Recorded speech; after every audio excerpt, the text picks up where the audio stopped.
So when it comes to identity, it's interesting in our culture. Everybody's talking about identity, right? You can't turn on the news without somebody saying, this is how I identify, etc. And one of the reasons for that is, we used to have these meta-narratives where everybody had a story and they could understand where they fit in the story, like a religious story or a traditional story, a family story. And culture, by and large, is throwing out all the stories. And so we're left with trying to find our place in the world without a sense of story, without a sense of place. And so everyone now in the Western culture kind of way of life has to kind of find their identity, be themselves, and come up with their own story. So that's why identity is such a touch point for us these days in culture.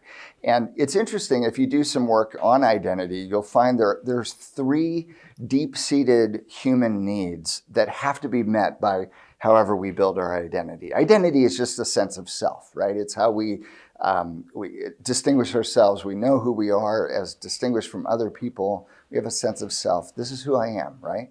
But that sense of self actually has to meet 3 deep-seated longings in the human psyche, the human being, if you will. And they're the longings for significance, security, and satisfaction.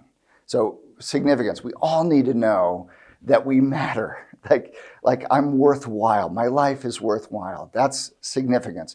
Security, we need to know that we're okay, that we belong, that we're at home in the world, safe and secure. And we need a sense of satisfaction. We want to be happy. We want to know that we're doing well in life.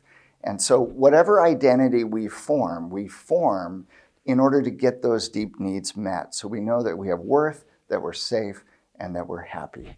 That's what identity formation ultimately comes down to.